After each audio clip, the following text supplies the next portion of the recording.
talk about the muscular system. Yeah? I'm going to try to go a little bit faster today because I don't think we need too much level of detail, and I really don't want you to have to do this test all in your own time, but we'll see. No promises. Ms. Felix Osuna, you are a resident expert on the muscular system. Can you just give us an overview of the muscular system? Yes. Thank you. The muscular system is made of tendons, fascia, and bone. It also includes the skeletal, smooth, and cardiac muscles. Okay. It's just you threw bone in there, and I wouldn't think the muscular system would have bone in it. Well, I did look it up on Google just to make sure I had like all kinds of information. So. Oh, if Google said it. No, but then what about the bones in the skeletal system? Like, which system are you putting bones in? The skeletal system. Okay. Keep going. You're doing great. Thank you. The cardiac muscle is the heart, and the smooth muscles for the vessels like the veins and arteries. Skeletal muscle is for bones and the movements. Yeah. Some of the movements for the muscular system are movement, posture maintenance, and heat production. And it circulates the blood throughout the body. Yeah. You want me to explain more? Or that? Okay. No, you can stop right there. That's fine. Thank you. So I know you want to cut time, so. Yeah, no, I know, and I actually remember your presentation last time. It's very comprehensive. Thank you. All right, let's move right along. Hopefully, you guys can see this thing. Don't forget that myo means muscle. You will hear this all the time. People will talk about like, I'm a myotherapist. They're a muscular therapist. You're a myotherapist, by the way. You can call yourself that. You can call yourself structural massage therapist. That's one of my favorite ones. Architectural massage therapist, one of my real favorite ones because I don't ever hear anybody else use it. Anyway, so myo means muscle. Mr. Tapscott? Yeah. So a structural integrative therapist, so Rolfing, is that something separate that you have to go to school for? To be a Rolfer is a copyrighted type of massage, and you can't call yourself a Rolfer unless you go to Rolfing school. And I don't know how they do. What about structural integrative therapist? I'm a structural integrative therapist, architectural massage, fascial stretcher, aligner dude. Yeah, okay, cool. You totally could do that. And it's true. Like, I mean, it's true. You could definitely say you're a structural integrative therapist, whatever you said. But okay. Rolfing is copyrighted. Rolfing's kind of neat, by the way, but I don't know if they do it the way they used to do it, but it was invented by a lady by the name of Ida Rolf, this sweet little old lady who figured out that she could be very aggressive with fascial tissue and help lengthen it. She had a son that had a degenerative disease where his fascia would draw in on itself. And she found out that through vigorous massage, she could open the fascia up and he could live a fairly normal life. Her name was Ida Rolf. And she started the Rolf Institute, which is in Boulder, Colorado. There might be other branches nowadays, but it used to be that you had to be a massage therapist for 5 years to apply to go to the Rolf Institute.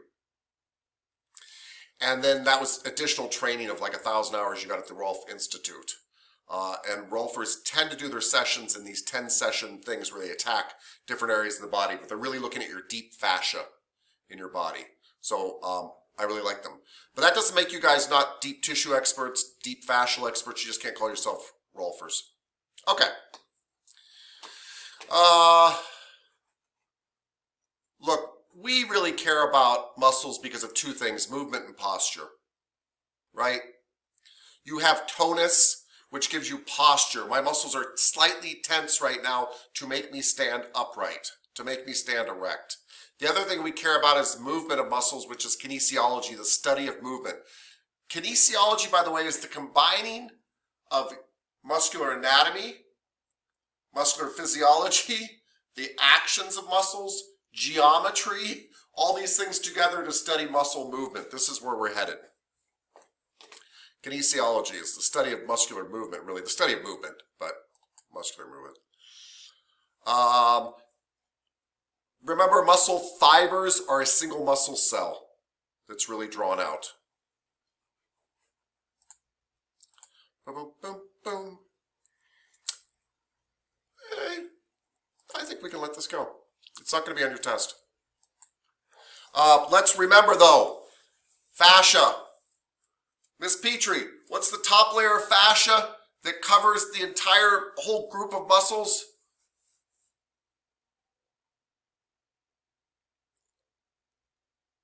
Epimysium? Thank you. I was worried you might read it in the list given. Yeah, it's in reverse. Epimysium. What's the next layer? The paramycium? Yeah, what's the last layer? Endomycium. Thank you. Awesome. Endomysium around a single thing. Yep, good. Miss Yanez, tendons attach what to what? Muscle to bone? Muscle bone. Thank you very much. Miss Torres, what is aponeuroses?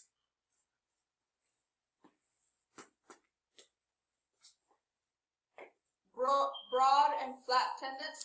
Yeah, they're sheet-like tendons. They're like you have an abdominal aponeuroses, it's really big. You have a thoracolumbar, thoracic and lumbar, thoracolumbar aponeuroses. You also have, by the way, one on top of your head that's a shower cap, which is why you can do this with your head. And it's called Gergalia aponeurotica. Gergalia aponeuroses, but I like aponeurotica because it sounds somehow inappropriate. Gallia aponeurotica, and it's on your head. And that's another big fascial sheet that you have. Those are all aponeuroses. Miss Monreal, what is retinacula or retinaculum? Like bracelet-like. I love that. Call it tendons or fascia. I love what you just did. You used a term I've never used. I always say ribbon-like fascia that kind of wraps around your wrists and ankles. But you said bracelet-like, which is an excellent description, and you put it in your own words. Thank you, Miss Monreal. Absolutely. It's kind of like the gymnasts that you see that wrap up their wrists and stuff. You've got that inside your wrist. It helps hold down, by the way, tendons down to your wrist.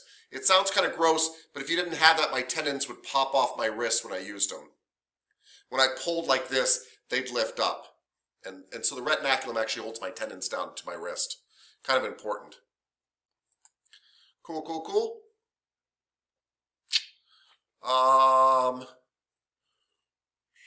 We learned about nerves that connect to muscles that were motor neurons. Neuron just means nerve. Motor just means movement.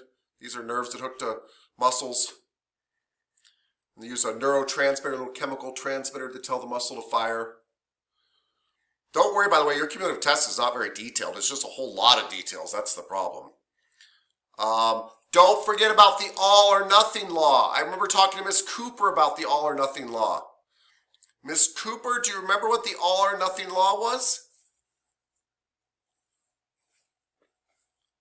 Can muscles fire at 10% or 20%? Can a muscle fiber fire at 10%? No, they have to either give their all or give nothing. Thank you. Perfectly said. The muscle doesn't have to give its all. It doesn't have to fire all its fibers, but a muscle fiber, which there's millions inside my bicep, a muscle fiber does all or nothing. And so does a motor neuron. It's all or nothing. They're either on or off. All or nothing. So we control power with the concept of recruitment. If I need more power, I get more muscle fibers to fire. I attach more horses to the wagon. But the horses run as hard as they can. Yeah, does that make sense? Maybe? Somebody? No? Oh, thank you. Okay, well, one person, that's good enough. It's a good average. Okay. Don't worry about slow twitch and fast twitch. This is important. Prime movers are just like what they sound if you think about it. They're the primary muscle that creates the movement. If I'm doing a curl, it's hard to get my arm to fit on the screen, it's so big. The bicep here is my primary mover. It's also causing me agony, so it's an agonist. Agony. The muscle that's lengthening right now is the antagonist. If it were to tighten, it would actually stop me from going. So the antagonist does the opposite movement. Antagonist, agonist. By the way, they switch. If I'm pushing this bone out, Now this is the antagonist and this is the agonist pulling my arm out, right? Wait, what was the prime mover then? The tricep. Okay. Well, but isn't that the antagonist? Unless you switch the movement. That's my point. So Oh, okay. my point is, like a bicep isn't always an agonist. A bicep can be an agonist, an antagonist. It depends on what it's doing. If the thing that's doing the lifting, that's pulling, that's straining is the agonist, the thing that could stop it is the antagonist. If I'm now pushing out takes my tricep to do that. Now the tricep becomes the agonist and the bicep becomes the antagonist.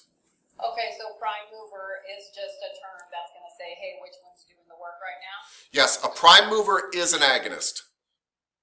Okay, all right. And by the way, muscles that assist the prime mover, like my bicep might be doing most of the work, but the brachialis underneath might be helping a little bit. That's a synergist. A synergist is any muscle that helps the prime mover.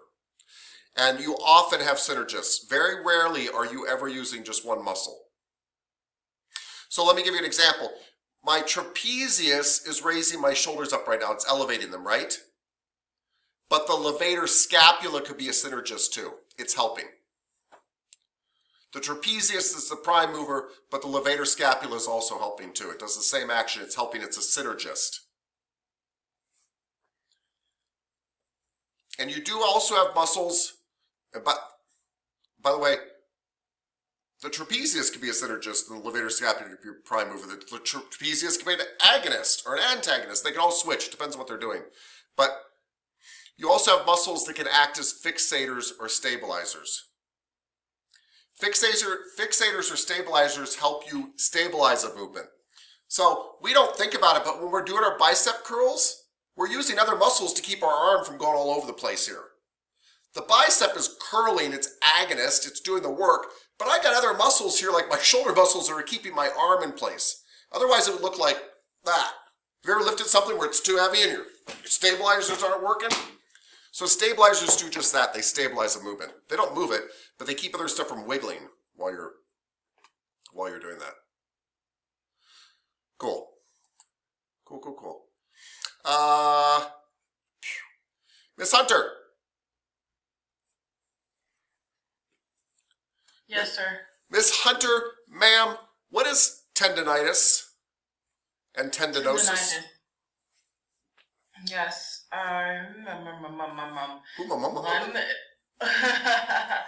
One affects. Okay, so let me tell you which one it is. Tendinitis is inflamed tendinitis, and Thank you, actually. and yes, and then tendinosis is damaged tendon, like the fibers of your hand. It can get confusing, but yeah, if I just remember tendinitis being inflamed tendons, then the other one is chronically damaged tendon. Yeah. Yeah, I don't know if that helps anybody. No, it does help. And by the way, because we all know, because Miss Giannis taught us yesterday that itis means inflammation. Mm-hmm. And so tendinitis is inflammation. That's easy to remember. And then tendinosis is what happens if the tendinitis goes on too long. Right? I mean, not necessarily, but it could be. Tendinitis goes on for a really long time and then you get damage, right? It's something's not getting better, it's getting worse. Then you get tendinosis, you get true damage. Perfect. Thank you. Miss Giannis, tenosynovitis. Dequervain tenosynovitis? Dequervain tenosynovitis is inflammation of the tendon on the radial side of your wrist, so the side with your thumb. Well, thank you for doing what you just did. You have a radius and an ulna, these two bones here. We haven't learned about them yet, really. But the radius always goes to your thumb. So I love what she said. It's tendinitis here, but it's on the radial side, and the radius goes to your thumb. So it's on the thumb side. Cool. Miss, by the way, if you guys think I memorized all these, I do not. Like, if you ask me what Dequervain tenosynovitis is a month from now, I probably won't remember. So I don't expect you to actually memorize all of these. But you're going to find in this test today that you can put stuff together in different ways. You'll see what I mean. Ms. Torres, what is fibromyalgia? This you should know. It's a widespread muscle pain and tenderness. So it comes with fatigue, tired, with your memory, with your mood. Yeah. And then you could massage somebody, but it's like a light pressure to help relieve some stress and some pain on the body. Yeah. It is fibromyalgia. Nobody knows what it is. It's not dangerous at all. It's muscle pain. It's muscle pain. And yes, they normally recommend you massage it light, but some people with fibromyalgia like you to beat the snot out of them, and you can. If that's what they want, go for it. There's nothing dangerous about fibromyalgia. It just makes people miserable. It could just be stress. And I'm not trying to minimize it either. It could be stress that's causing them a lot of pain. But anyway, fibromyalgia is just pain. You're going to get clients that come to you all the time. They're going to say, I have fibromyalgia. And it'll be like, where does it bother you and where do you want me to rub? And they're going to be like, well, it's my trap. It's always their traps. It's other places too, but it's always their trapezius. And I'll be like, okay, you want me to go in deeper light? And they'll be like, no, usually they're there because they want you to really rub it out. So we'll see. But anyway, don't worry about it all. Go for it. These are great clients. And massage is the only thing that helps fibromyalgia because they don't know what it is. Miss Petrie, what is this Osgood-Schlatter disease?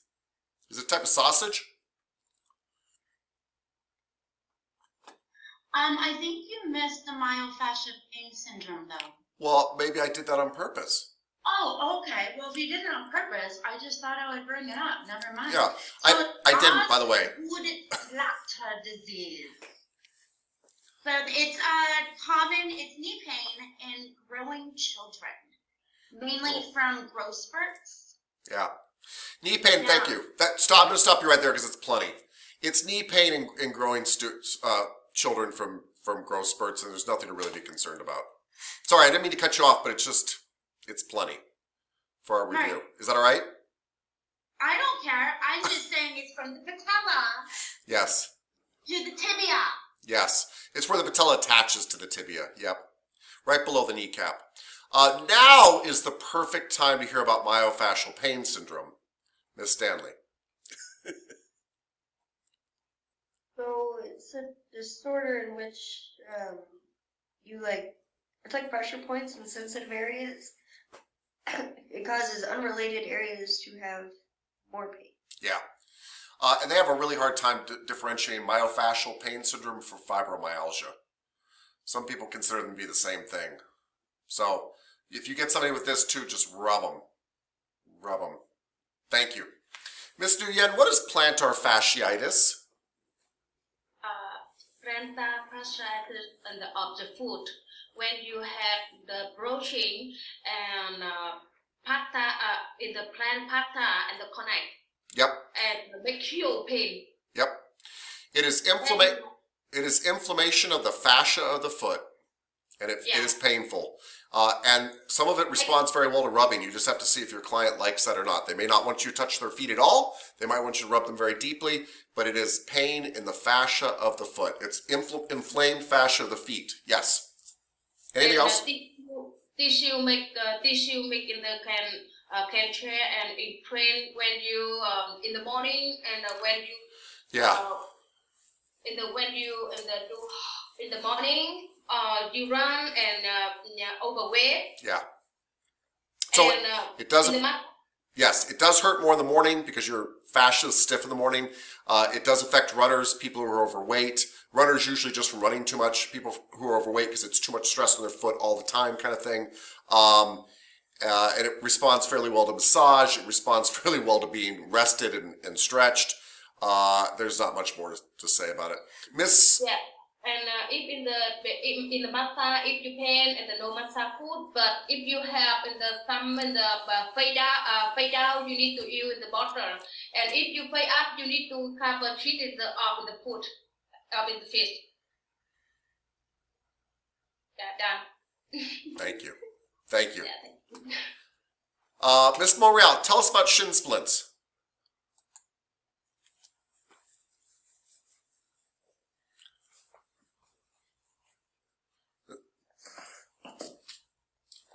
Okay, so basically it is would you say inflammation of the tendon? in the shin? Well, I mean, why are you asking me? Okay. Okay. Or do you want me to take? Do you need me to take over? Yes, take over. Okay. Good question, by the way. What are shin splints? Shin splints a long time ago used to mean minor hairline fractures, usually in your tibia. And they really, really hurt. And you got them from the impact of running and sports and things like that. And you got tiny hairline fractures in your leg. Doesn't mean your leg's going to snap in two or anything like that, but they hurt, these deep aches in your bone. And usually the problem was athletes weren't resting enough to let them repair, because your bones get hairline fractures all the time. But anyway, so shin splints were like these hairline fractures. But now they use the term to mean any type of pain in your shin anymore. I mean, they really do. And so Miss Monreal was on the right track in that sense that it could be inflammation in the tendon down there. It could be, a lot of people are just tight in their anterior tibialis or tibialis anterior, which is this muscle that runs over your shin that we're going to study later that gets tired on lots of people. If you guys ever been on a long road trip where you're driving and you don't have cruise control in your car and your shin on your gas pedal foot, on your right foot gets sore, it's from lifting your toes up. It's not from pressing down. It's from lifting your toes up to kind of keep yourself from getting a speeding ticket for a long period of time. And that muscle runs down your shin, and that can get really sore. And people call that shin splints too. And they get that from running too, right? Because every time you run, you pick up your toes when you run, believe it or not. Otherwise, you trip over them. And so you get this feeling of pain in your shin, and people call that shin splints too. So shin splints for all of us just means shin pain. Go ahead and massage it. Not a big deal. Mr. Kandaris, what is a strain? In one sentence. Say again, sorry. What is a strain? What is a strain? Yeah. A strain versus a sprain. The strain is the inflammation of the muscle and or the tendon due to I think overstretching. Stop right there. You're good. Huh? So a strain is not usually, I mean, it could be, I'm sure there is inflammation associated with it, but a strain affects muscle and tendon, yes. It is probably a tear in the muscle or tendon. Beautiful. Could be from anything. And I was going to say, and then sprain is inflammation of the ligament. Sprain is ligament, and it's much more serious usually, yeah. Cool. Yeah. Thank you. Miss Harper, what is tenosynovitis? Tenosynovitis is a inflammation of the fluid-filled sheath that surrounds a tendon. Typically leads to joint pain, swelling, and stiffness. Beautiful. So your tendons often have a sheath around them to help them slide over your bones. They've got like a sock, like a tube sock, like a leg warmer over them, and it's slippery, and it allows them to do this. And slide over bones and such, and it's a tendon sheath, and they'll call it tenosynovitis. As far as we're concerned, it's tendonitis. Like, it's all around the tendon. Tenosynovitis, tendonitis, it's all around these tendons. Cool. What is epicondylitis, Miss Hansen?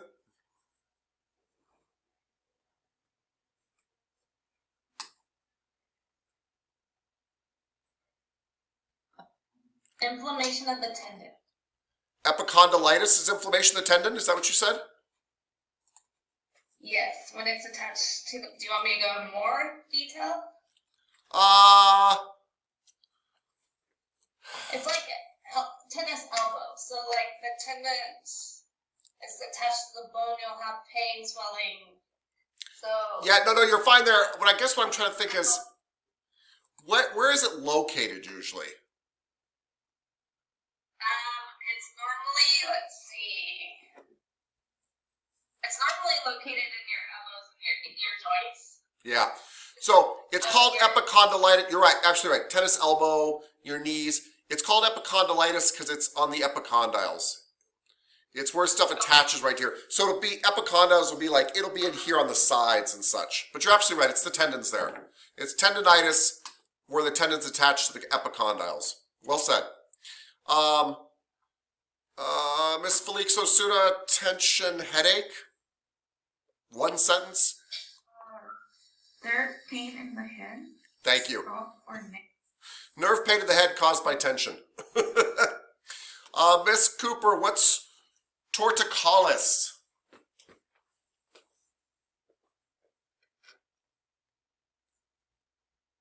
Oh shit, are you talking to me? I'm talking to you. Torticollis is when your neck muscles are messed up, usually when you're born. They're like, it's like when you're, hold up, like your neck muscles are stuck. Yeah, that's it. Once you're born. Yeah, some people call it wry neck, and it's frozen neck. Yeah. Yeah. Some people get it as adults because they just get so stiff from holding their neck for a long time. They'll be like, I have torticollis. I'm not sure if they do or not, and you can massage that. What? My grandpa? Yeah. And they're responsible to gentle massage, by the way. Don't try to just move their neck. But like try to start to coax it open and slowly turn it and work it. Yeah, over many treatments. It's very effective, especially if you catch it early.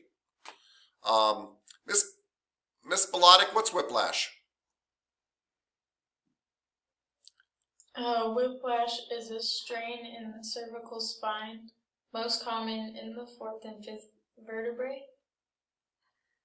Yeah. It usually comes literally from your head whiplashing forward and back. It's one of the reasons there are headrests in your cars, to stop your head from hyperextending back even farther and getting worse whiplash. They're life-saving just to having a headrest there in your car. Does your truck, Miss Petrie, have headrests, or is it so old it doesn't have headrests? Just want to make sure.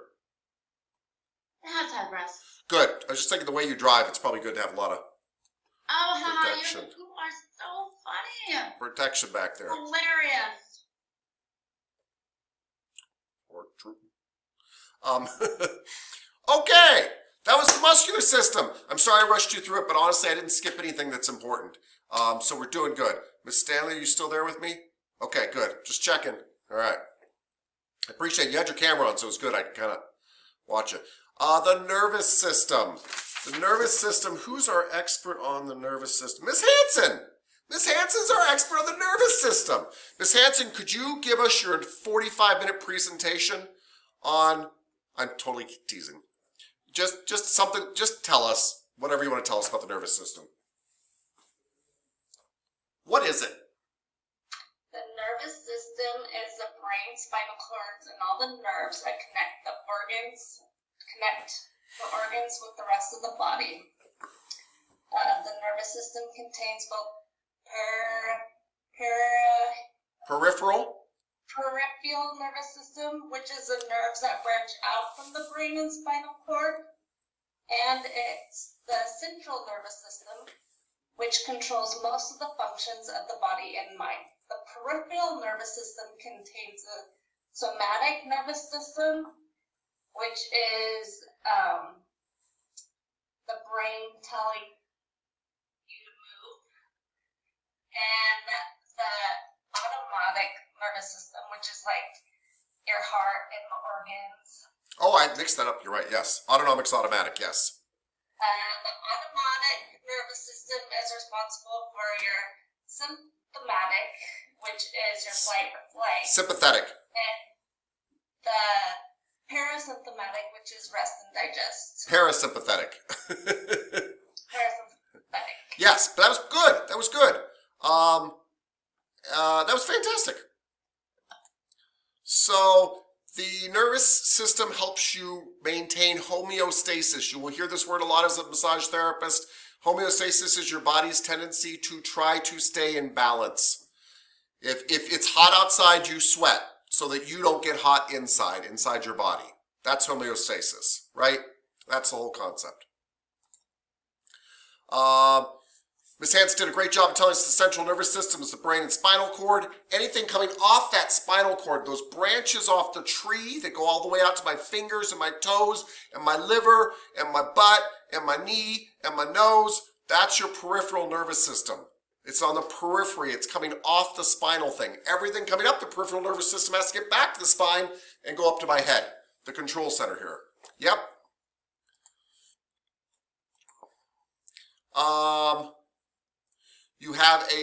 You further break this system down, this peripheral nervous system, into the one that acts automatically. I don't have to think about it right now.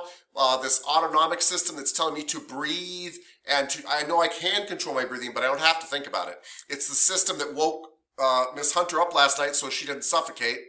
And it's automatic. It lets you breathe. It tells your liver to function. It moves food through your body. It keeps your heart beating. It does all this wonderful stuff. And that's your automatic system, your autonomic system. You have a somatic one that I'm using right now to move my mouth on purpose. It's under my control. It's voluntary. The autonomic system, this automatic system, is further divided into two automatic functions. What is the fight or flight automatic function of, oh my God, I'm really scared. It's sympathizing with outside information and it's sympathetic and it runs. Parasympathetic is the rest and digest part of the autonomic nervous system. Parasympathetic is the system that we put our clients into as we lovingly and nurturingly massage them. Parasympathetic is when their body fights disease and heals itself and becomes one again with the universe. Boom. That's it for that. That's it for that.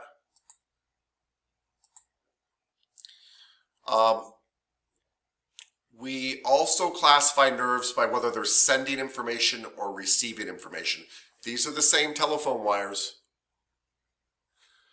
But afferent nerves get stimulus and deliver it to your brain. Efferent nerves take stimulus from your brain and send it to your muscles or organs. Efferent nerves are nerves that are carrying a message from my brain to tell a muscle or an organ to do something, to give effort. Afferent nerves are picking up something, a sensory thing, after the fact and taking that information to my brain. It's just a way of describing the wires. Efferent and afferent.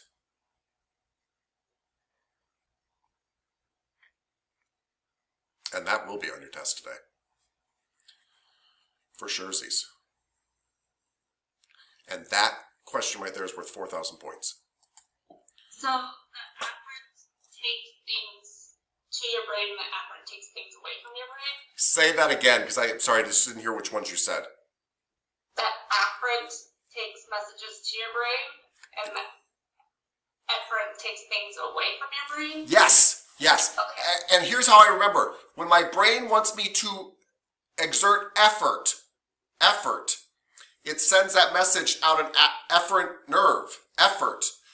After I receive stimulus, the afferent nerve sends that information up to my brain. And that's what you said, by the way. That's how I remember it. Reflex arc is kind of important to know too. Not all this stuff about it, but a reflex arc is just the arc that your reflex uses when there's a stimulus to tell your muscle to stop doing something or start doing something. It's just called a reflex arc. It's an involuntary nerve arc that protects you. It's an involuntary nerve arc that protects you. We will get into it much deeper later. Don't worry about all the deep details about this yet, but you have reflex arcs in your body. When the doctor hits your knee, he's actually setting off a reflex arc and testing your reflexes. But you have reflex arcs that you use all the time that you don't realize. If I throw my arm out really hard like this, believe it or not, even if I do it, try to go really fast, at the end, my body actually sends a signal through a reflex arc to stop me so I don't throw my shoulder out of whack. Use reflex arcs all the time to protect yourself. And you don't think about it. In fact, they're very hard to override. It can be done, but you don't. You also, by the way, have you ever touched the stove? It's so hot that you actually pull your hand back before you know it's hot. That's a reflex arc. Coming back from your spine, actually saying that was way too much of something and we're pulling away before we even register what it is. That's a reflex arc.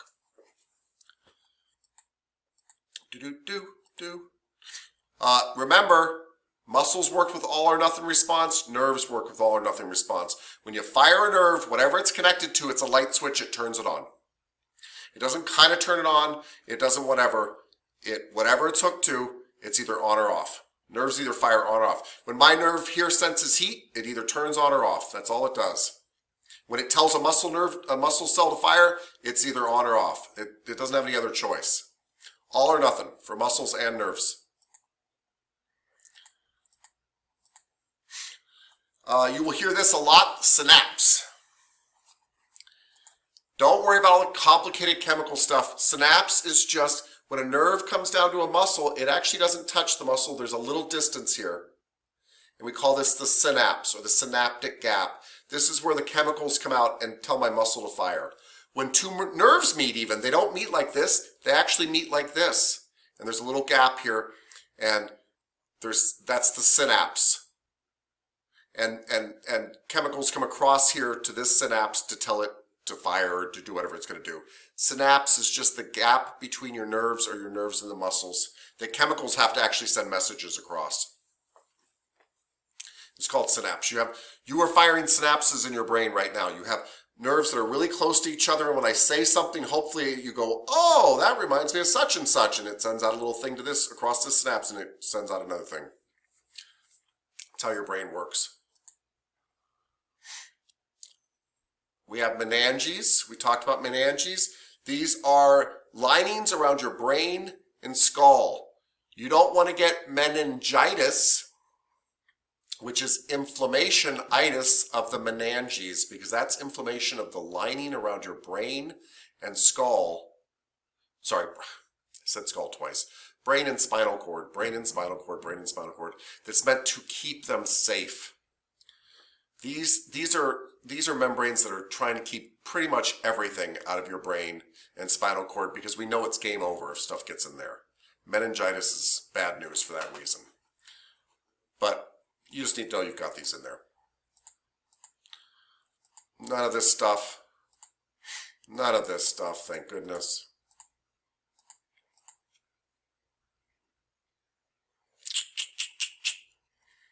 We'll get to that much later. Don't forget, I talked about it yesterday. One of my favorite words is proprioception. It means to see oneself. Proprioceptors are how I know that I am doing this exact silly movement with my eyes closed.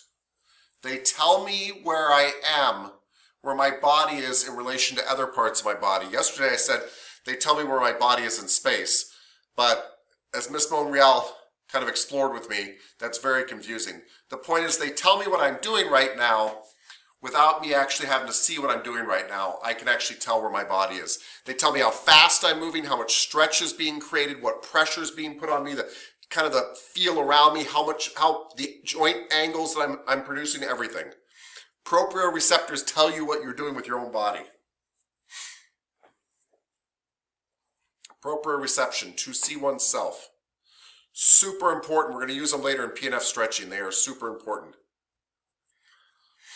I wish this was on your test, muscle spindles and Golgi tendon organs, but these are two proprioceptors that help prevent you from stretching your muscles too far. You would actually rip your muscles all the time if you didn't have muscle spindles and Golgi tendon organs. They actually sense tension and stretch in your muscle and keep you from stretching too far and tearing your own body. But they are types of proprioceptors. And I can't believe they're not on today's test. Anyway. Boom. Okay. So, Ms. Yanez, can you tell us about Alzheimer's disease? Alzheimer's disease is a neurodegenerative disease, and it creates mental deterioration and affects a person's way to communicate, think, and their memory. Yeah. Thank you. Yeah, it's a deterioration disease of their mind, unfortunately, and it can cause lots of confusion and memory problems, all sorts of stuff. Well said, perfect, plenty. Ms. Torres, what's attention deficit disorder or attention deficit or hyperactivity disorder?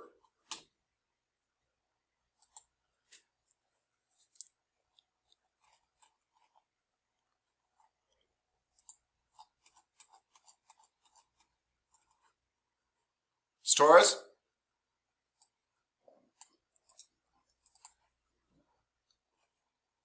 Sorry, I'm having trouble with my computer. That's okay. It's a chronic condition that includes aggression, irritability, difficult focusing, forgiveness, problems paying attention. It gets you in a bad mood, like you have anger, you have anxiety, you're bored, like you have like mood swings. And yes, you could massage someone like with that, but it's really hard for them to sit still and pay attention, so they're more likely not one-on-one to sit there and get a massage. Yeah. Okay. That was perfect. Miss Stanley, what's autism?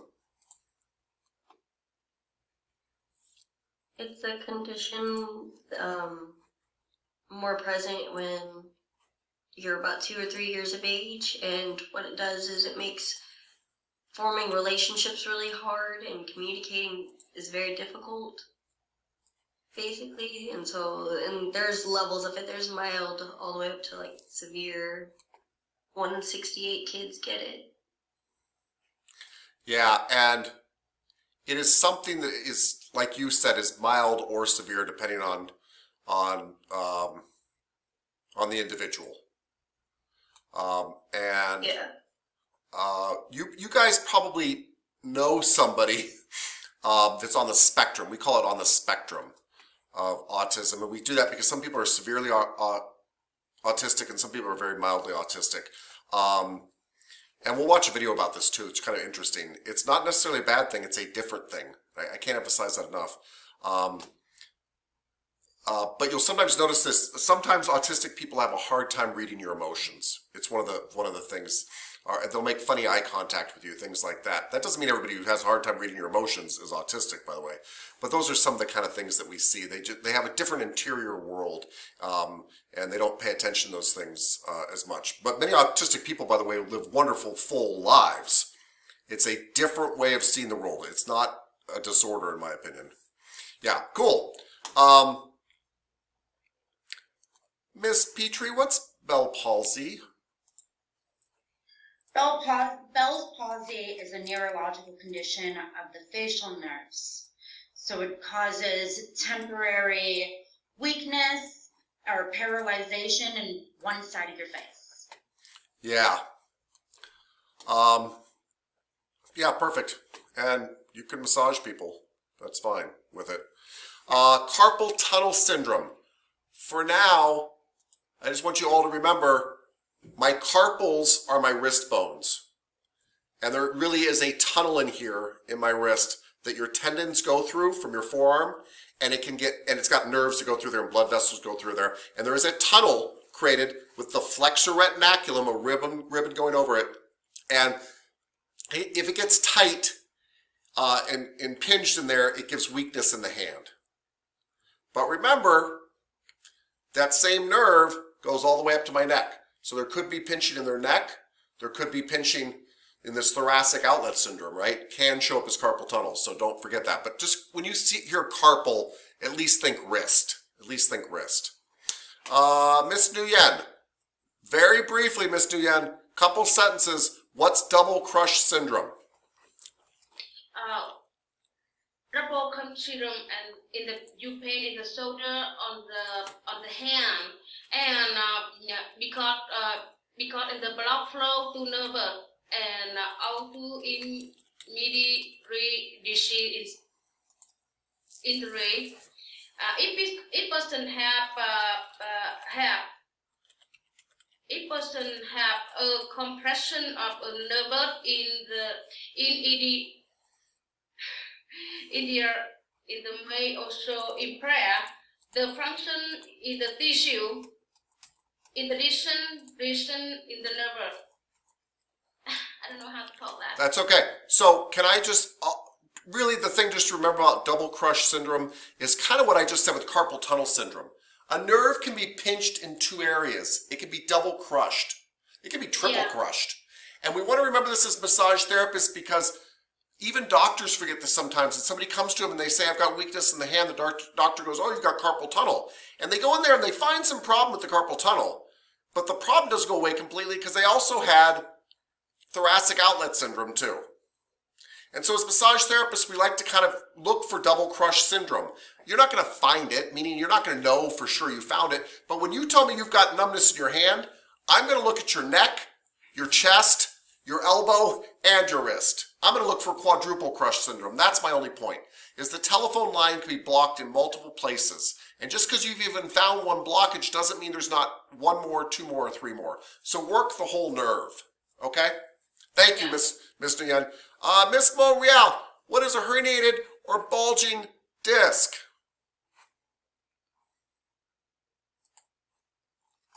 It is the vertebrae get tight and squished together, so it pushes out the disc, the jelly-like thing. Well, the jelly-like thing is inside, yes.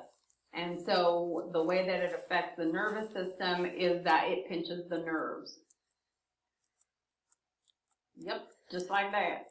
Just like that. This is a bulging disc, or a herniated disc, or a blown disc, or any kind of disc thing. People call it all sorts of different stuff. And it's hitting the nerve plexus coming out, so it's painful. Thank you. Thank you, thank you, thank you. Miss Bilotic, what are migraines?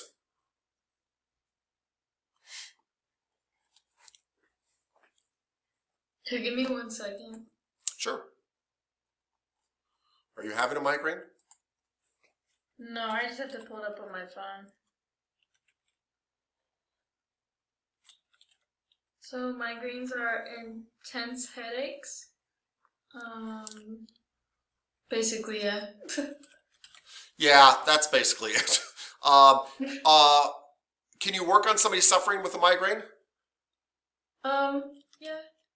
Just be gentle, I would say. Yeah, I wouldn't even say be gentle, by the way. Do whatever they want. So some people with migraines like really deep work, some people don't. Massage seems to make migraines come on less often. You will have migraine sufferers. So that's the only reason I was kind of like, you will have migraine sufferers as regular clients. That's why it's good to know about. Thank you, ma'am. What is multiple sclerosis, Miss Cooper? Hi, multiple sclerosis is when your body starts attacking the myelin sheaths, the protective covering on your nerves. Yeah, and so they don't work so well then. Get mixed up, so it causes your body to become weak. It makes it hard to move. It makes it hurt.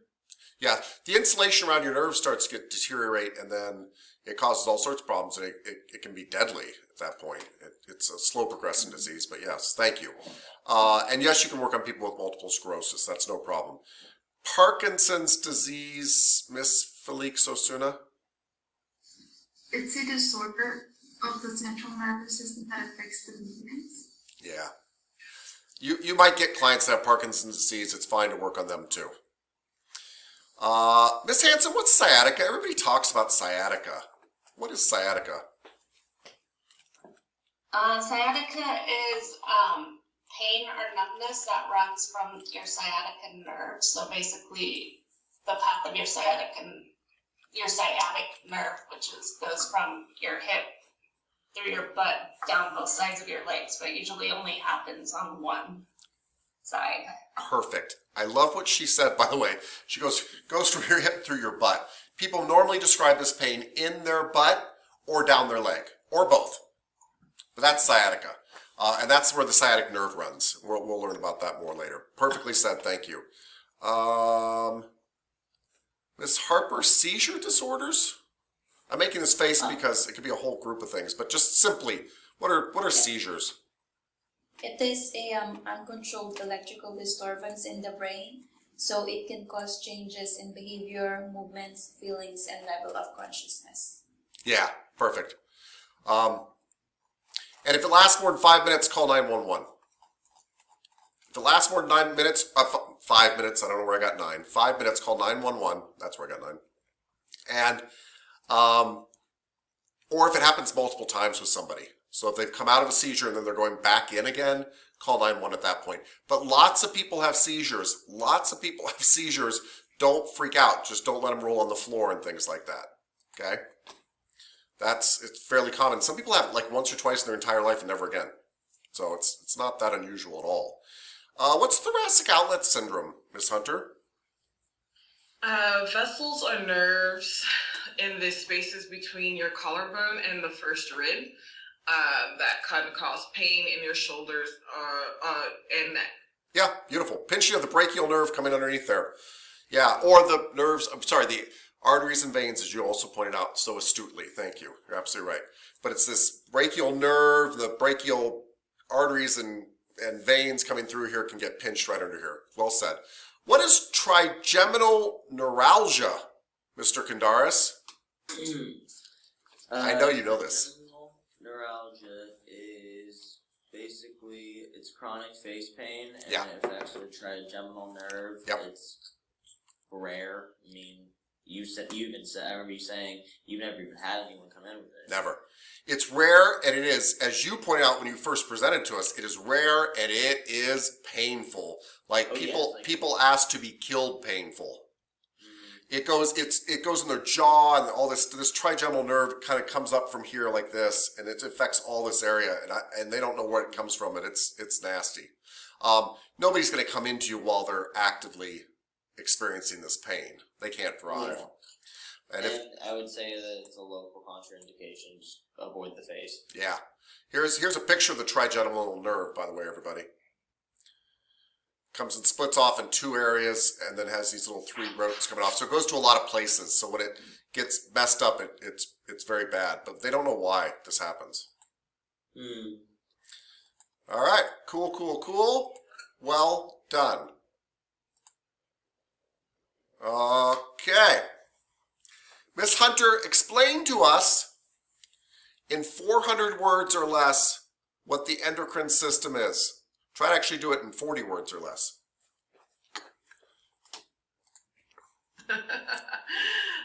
Okay. So, low key, because you said it should be quick, I literally just have that the endocrine system composes of hormones and glands. So if you wanted more than that, no, that is actually what it is. It's the endocrine system. It consists of glands that make hormones. And what do hormones do? What are they? Hormones are chemical messengers in your body that tell things what to do. Yeah, that was well said. That's exactly what it is. So the endocrine system is a system of glands and some tissues that make hormones. Hormones are chemical messengers that tell your body what to do. That's exactly right. You froze right when I finished, and like your face looked so not amused. So I was like, holy crap, did I say the wrong thing? Until you started talking. Oh, good, yeah. No, you said the exact right thing, sorry. You're right. Okay. Okay, and your endocrine system works with your nervous system to tell your body what to do. Your nervous system tends to be like, hey, do this really fast. Your endocrine system tends to send longer, slower signals that last longer. Like, hey, let's start growing for a while here. Let's lower the blood sugar here. But the endocrine system and the nervous system both help your body maintain homeostasis. Yeah? Cool. Boom. We're not gonna, well, you don't need to memorize all these, but just to know that there's all these glands that create the hormones in your body. And this is kind of what makes up the endocrine system. Most are found in your brain, in your throat, or in your reproductive organs. That's where most of your glands are found. Brain, throat, reproductive organs. We are not going to go over all the hormones. You will never need to know that.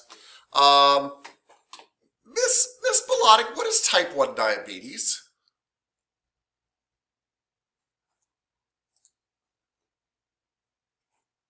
Sorry, I have to pull it up really quick.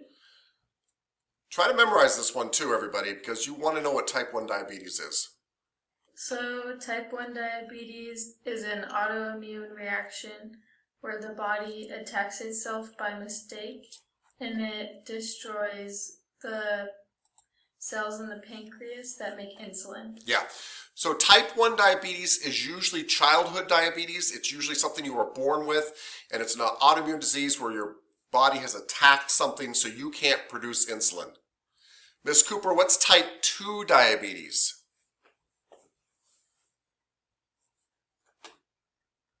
Type 2, you're not born with it. It develops usually due to poor health, poor lack of exercise, not having a very good diet.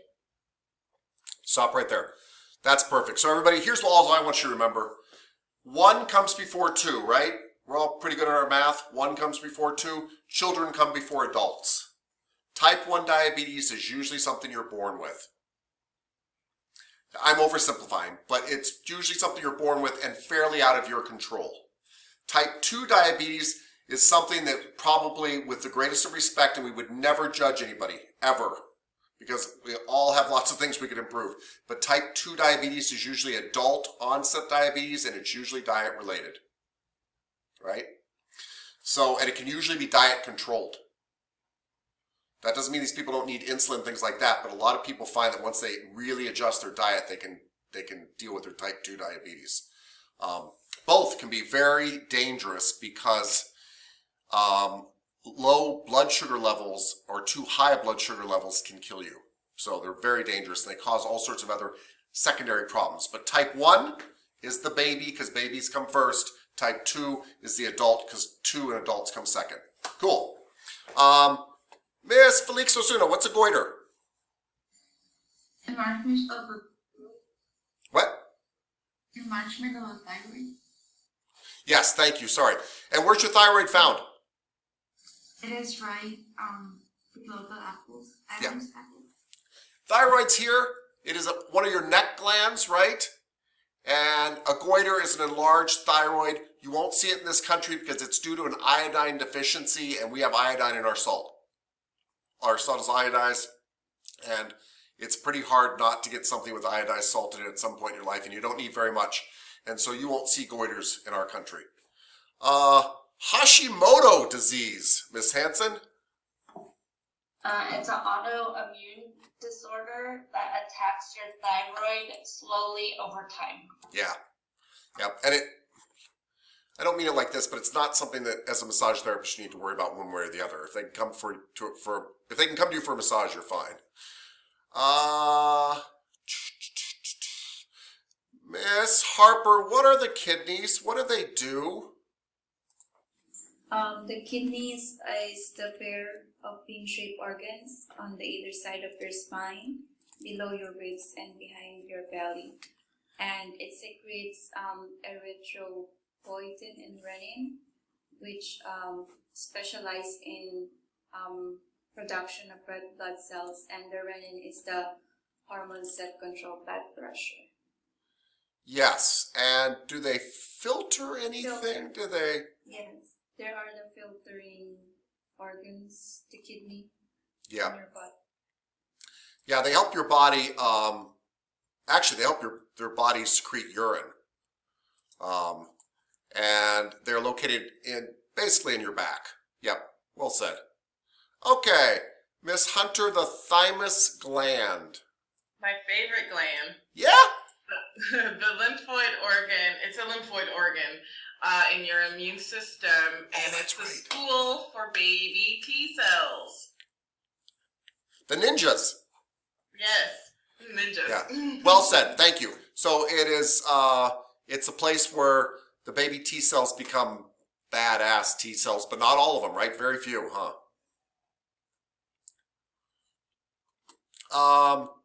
Mr. Kandaris, what is the prostate?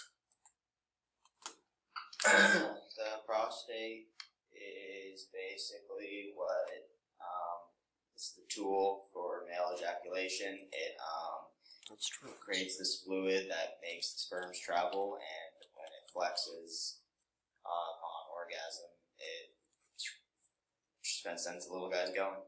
All right, well said, and what I want to say. It's said professionally. Good. Yep, and it's located deep between your legs. Between. Yes. Yeah. Miss Monreal, tell us about the placenta.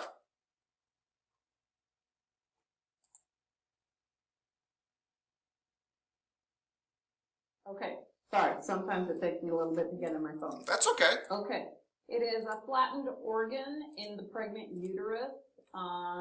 It releases estrogen and progesterone and HCG and relaxin. Yeah. Yeah, perfect. Thank you. Miss Nguyen, what is the mucosa of the gastrointestinal tract, or why is it important actually? What is mucosa? Because mucosa in the more inside and layer in the ID contract because they moving food and poop. Yeah, stop right there. So it's mucus. It's snot inside your gastrointestinal tract, which is the tract from your mouth to your butt. And you need mucus lining this entire tract. Mucus is a good thing, right? It is a good thing because it protects like your stomach acid from into your stomach. But in your intestines, it helps the food move through your intestines and get out of your body. So it's just that you guys should know that you have mucus lining your entire tube from your mouth to your butt, this gastrointestinal tract. And that's what mucosa is. It's mucus that helps to protect your body, lubricate stuff moving through. That's it. Cool. Thank you. Miss Petrie, what is the heart? In one sentence. In one sentence? Yeah, or three. It's a muscle organ which pumps blood through the blood vessels of the circulatory system. Beautiful. How many chambers does it have? 4. The top 2 chambers are called? The right atrium and the right ventricle. The top 2 chambers are Oh, I'm sorry. The atrium. The right and left atrium. Cool. And the bottom 2 chambers are the? Right and left ventricles. Oh, pretty good job there. No, that's fine. Whatever. Ventricle. Yeah, beautiful. Thank you. Miss Stanley, what are adipocytes? You want the short version? Yes. Real short. Fat cells. Thank you. Well said. Cytes means cell, adipose means fat. They're fat cells. They're often found in connective tissue. They're not dangerous. They are bumps on people. They're nothing to worry about at all. Some people have, they're not associated with weight. You could be skinny and have adipocytes. You can be overweight and have adipocytes. It doesn't matter. Yeah. That's it. Cool. Oh. Ms. Torres, what are the hormones associated with stress? They are cortisol and adrenaline. Thank you. So anybody, when people talk about like lowering cortisol levels, they're talking about lowering stress levels really, because cortisol is associated with stress. So what you say, what were the 2, cortisol and adrenaline? Yes, that's another one, but the main one is cortisol, and then adrenaline is the second one. Yeah. And then there's another one, but it was really hard for me to say, so I just didn't even write it down. All right, we'll take it. I love it.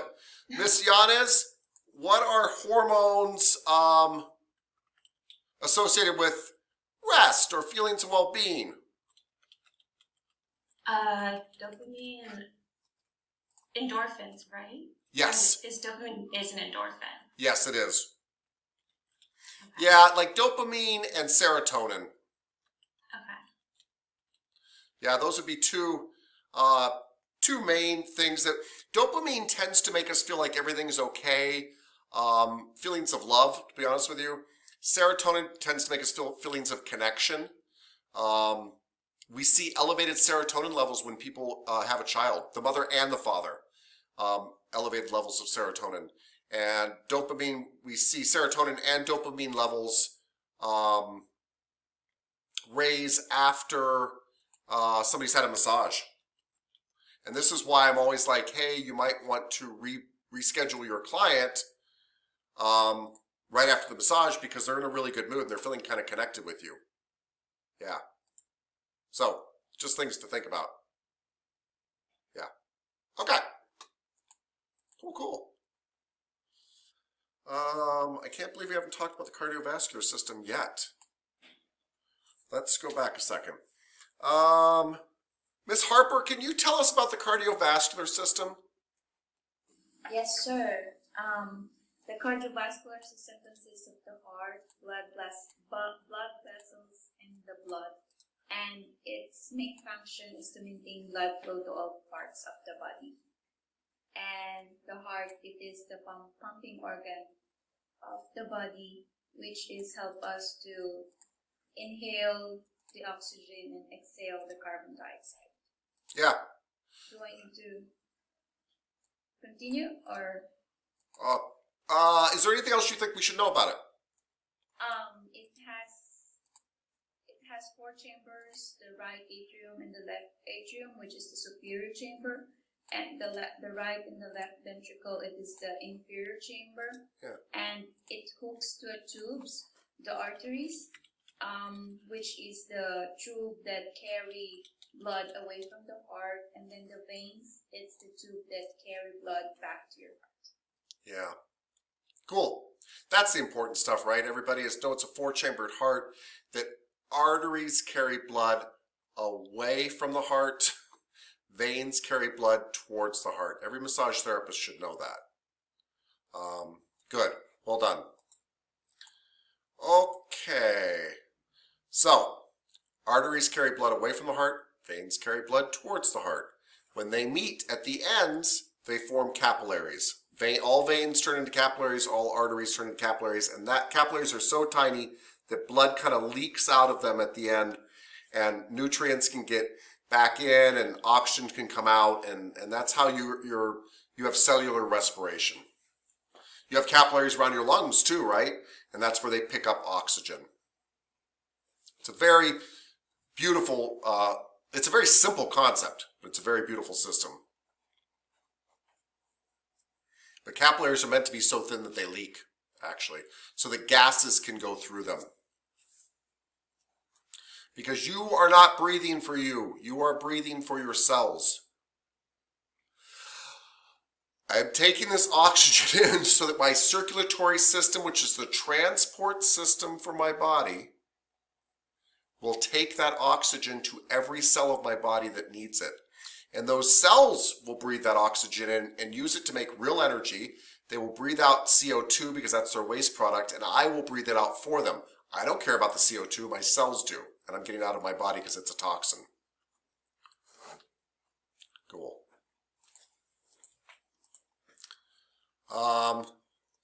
Just don't forget you've got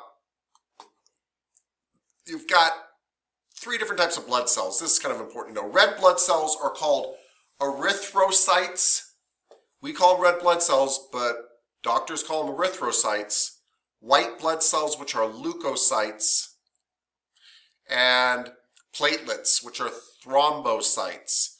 Platelets are what let you clot stuff. When you cut yourself because you're not paying attention, when you're chopping cucumbers at your kitchen counter, even though your girlfriend told you to be careful, and you cut your finger, might have happened to me. Platelets come rushing up there, and they're connective tissue, essentially, liquid connective tissue. Not even essentially, they are liquid connective tissue that then hardens and fills in that gap so that I don't bleed to death. Leukocytes are the white blood cells that fight infection, and erythrocytes carry oxygen to all the cells that need it.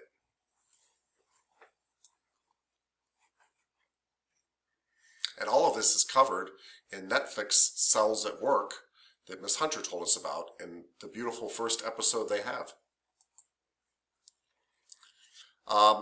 But most of your blood is actually made up of plasma, which is water. Water and some electrolytes and things like that. That helps all this stuff flow around.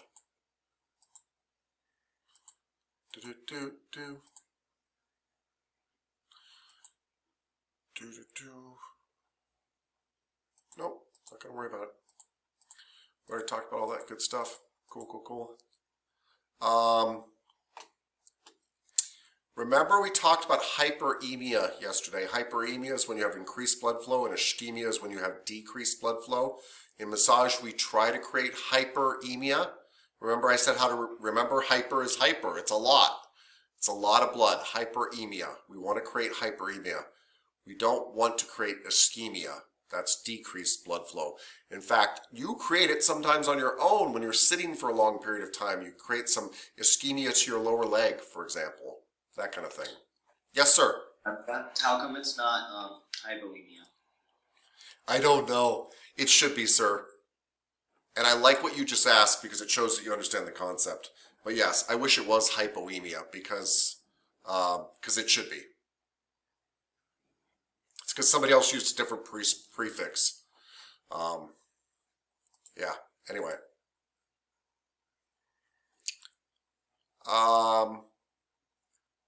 We do measure blood pressure with those two numbers. Don't forget this. You'll often hear 120/70 is considered a really good blood pressure in this country. I say this country because some other countries have even lower. But 120/80 is even pretty acceptable in this country. And the higher number is your systolic number. The lower number is your diastolic number. And the higher number is when your left ventricle pumps and all that blood comes rushing through your body, and that's when you get that high pressure. The lower number is when the pumping is stopped and the blood is kind of coming back. And they actually care about the diastolic number, the lower number, more, because it gives us an idea how much resistance is in your veins and arteries. The first number tells us how hard your heart pumped, and it can be really high if you're exercising. We don't really care so much about that one. The lower number we care a lot about because your heart shouldn't be working really hard. There shouldn't be a problem with blood flow through your veins when things are kind of at rest. If there is, it suggests your veins and arteries could be clogged, and that's a problem. So systolic, diastolic, bigger number, smaller number. Strangely enough, the bottom smaller number is more important. The diastolic can be more devastating.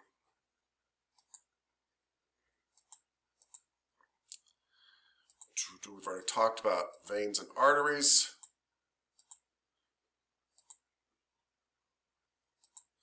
Did we talk about, hold on before we start here. Hold on, I gotta think for a second. What's it called? Hold on. It's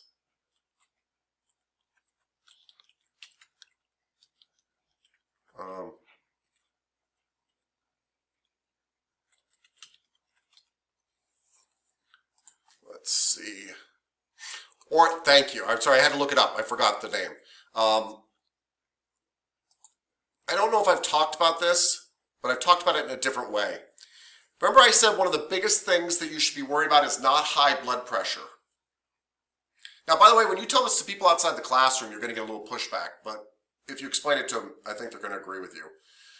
People worry about high blood pressure. High blood pressure is a problem. It's a killer in America. High blood pressure says your heart's working too hard. It's one of the highest predictors of heart attack in our country. So of course people care about high blood pressure. When you go to the doctor, he cares about high blood pressure. She cares about high blood pressure.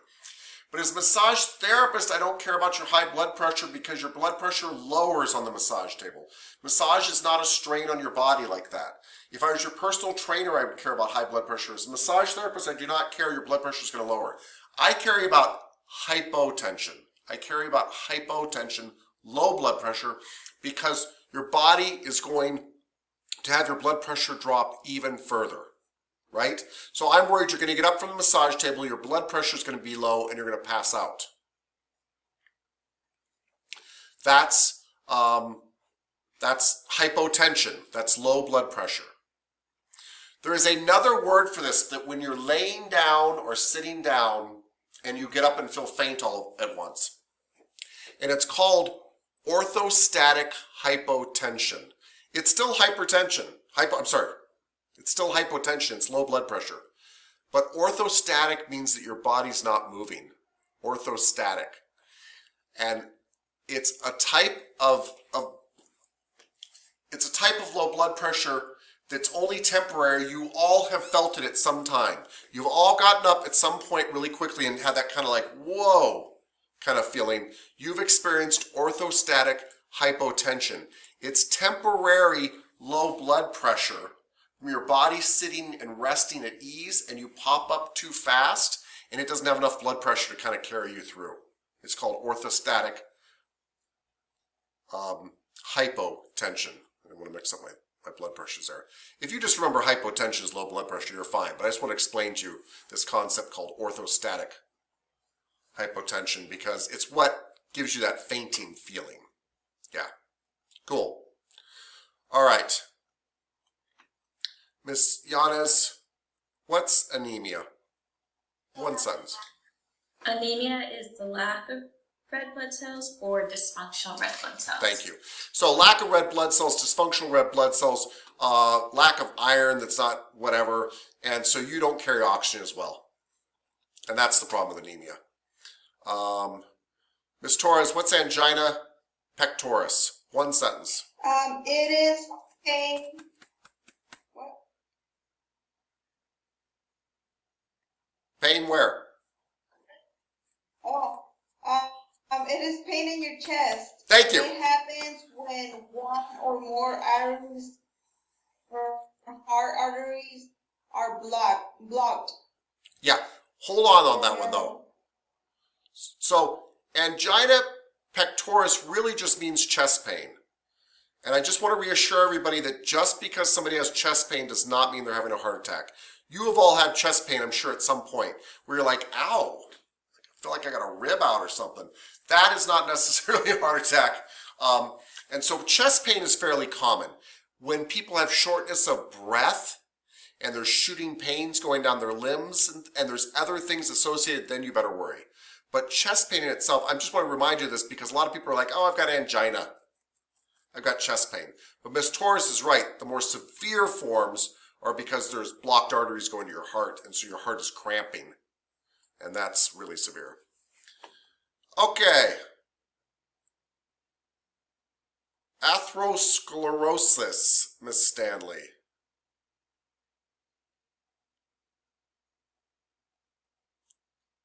It is plaque in your arteries. Plaque in your arteries, yep. And the problem is that plaque in your arteries, clogs your arteries, and those arteries are also going to your heart. And it's the major cause of heart attacks. Yeah. Yep. Do you know what causes the plaque in the arteries? I always thought it, like, just as a guess, I don't remember what the book said. It's okay. I always thought it had to do with, like, too much, like, sodium. Yeah, it's not too much sodium, it's too much cholesterol. It's too much low density lipids, mainly, sorry, this is my vegan appeal right now, but mainly from animal fats. They build up inside your arteries, yeah. What is congestive heart failure, Miss Petrie? When your heart does not pump as well as it should. Yeah, and it fails, yeah. Miss Nguyen, can you tell me in one sentence, what is coronary artery disease? That support blockage to heart get the blockage. Yeah. So you've got blockage of the arteries that feed your heart. Yeah. That's exactly right. So, and that could be atherosclerosis is like coronary artery disease, right? It's the blockage of these arteries that go to your heart. And so then your heart can't pump. It needs a lot of blood to keep pumping all the time. Yes, well said. This one's important to massage therapists. Miss Monreal, what is deep vein thrombosis? It is a blood clot in the vein. In the vein, And where? Usually where? Well, usually in the leg. Yes. I think it can be in the pelvic area also. It can be anywhere, but it's usually in the lower leg. Yeah. And it's not good because we can like dislodge it, and it can go to your heart or your lungs. Pulmonary embolism, yeah.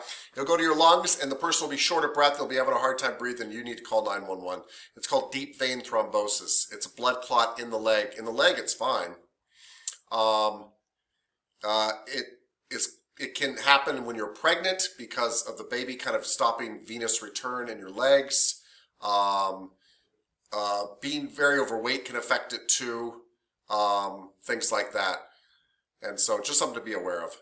Cool. And then do you want to go over like what, or do you want me to go over just like the signals, or not signals, the things that we would look out for? Sure. I think it was swelling, redness, heat on the area. Especially more on one side than the other, right? Uneven swelling. Yes. Yep, heat, redness, absolutely in the leg. Yep. Yeah. Okay. That's good. And pain, if you want to do a Homan's test, pain when you dorsiflex a straight leg. Yeah. But you're right. That happen? Why would they have pain because of that? Because it puts pressure on the deep veins in the leg.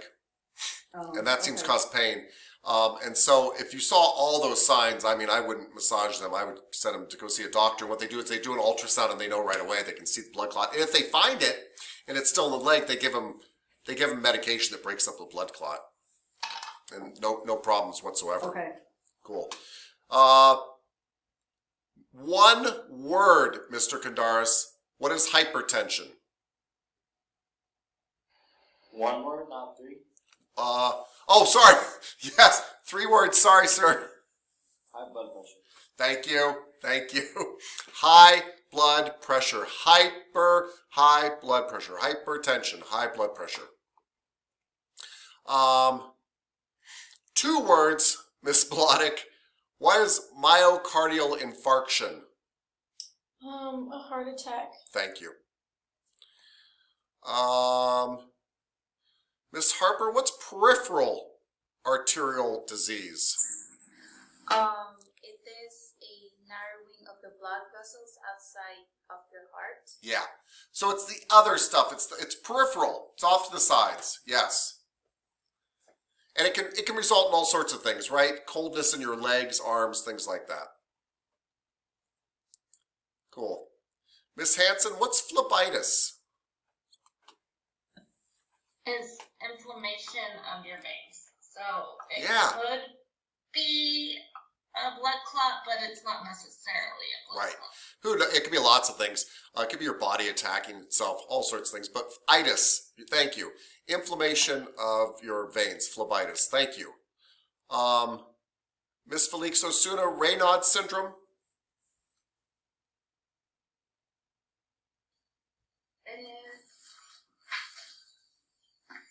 It periodic episodes of spasms on the fingers and toes. I'm sorry, could you speak up just a little bit? It is a periodic episode of vasospasms in the toes and fingers. Can you hear me? Yes, I'm sorry.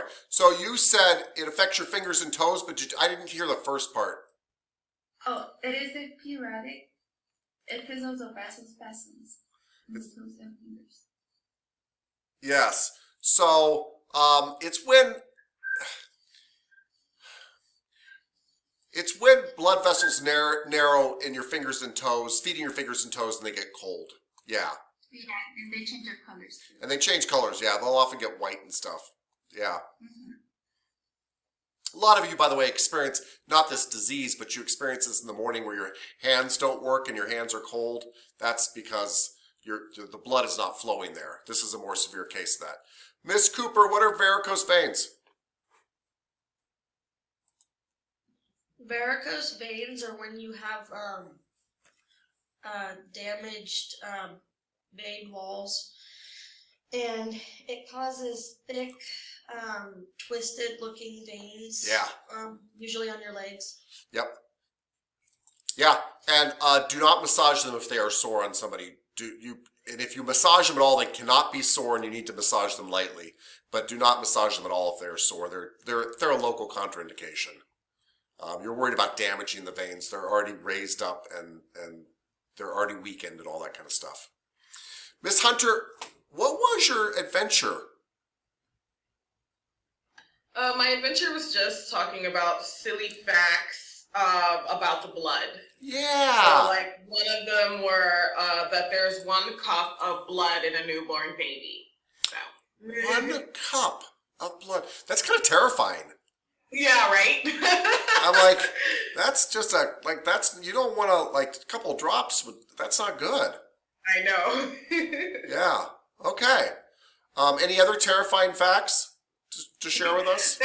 There's plenty, but yeah, the 1 blood, 1 cup. I think that's crazy. Well, good thing newborn babies aren't like walking around and like hurting themselves because they only have 1 cup of blood. Yeah. That's true. Yeah. Okay. Wow. The reason it was so terrifying to me, by the way, is it reminded me of when my kids were little, which is 25 years ago, but they were so tiny and you're just so worried about them. I was happy when they got big and fat. You could throw them. They were fine. When they're little, they're like, oh my gosh, now you're telling me they got 1 cup of blood in them. I'm not freaking out. God. The same. When my sister had babies, I would not hold them until they got fat because I was like, you guys are way too they're too fragile. I'm too afraid. Yeah. Too fragile. Yeah. It's weird. Okay. So the respiratory system, I know this is a lot, everybody. Can we take a break? Yes, we can, Miss Monreal. 10-minute break, everybody. Well said.